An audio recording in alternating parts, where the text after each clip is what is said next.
ES finansuojamas LIFE programos projektas Low to High District Heating yra 3 metų projektas, kuriuo remiama 30 aukštesnės temperatūros centralizuotų šilumos tiekimo tinklų modernizavimas Lietuvoje, Lenkijoje ir Slovakijoje, diegiant žemo potencialo arba atliekinės šilumos panaudojimo technologijas, skatinant šių energijos išteklių pranašumus ir jų panaudojimui, parengiant investicijų planus, kad per 10 metų laikotarpį būtų vykdyti efektyvaus centralizuoto šilumos tiekimo ir vėsinimo kriterijai pagal energijos vartojimo efektyvumo direktyvą.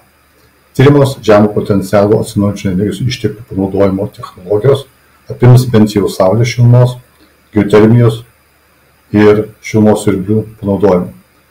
Pastaroji technologija bus laikoma pagrindinė, skirta panaudoti žemo potencialo šilumos išteklius ir atliekinę šilumą. Vykdomame LIFE programos finansuojame projekte Low to High District Heating yra numatyta parama centralizuoto šilumos tiekimo įmonėms bent 2 vietimuose, siekiant atrinkti paramos gavėjus.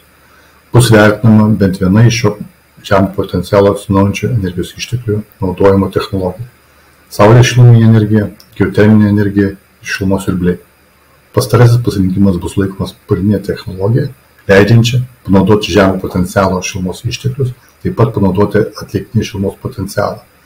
Kadangi šilumos siurbliai veikimui naudoja elektros energiją, ji turėtų būti panaudota iš atsinaujinančių energijos resursų, tokių kaip vėjo energija ir fotovoltiniai elementai.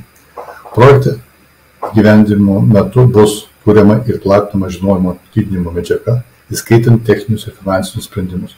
Medžiaga galės naudotis ne tik šios parengtos įmonės, bet ir kitos šilumos tiekimo įmonės ir kitos suinteresuotos šalys.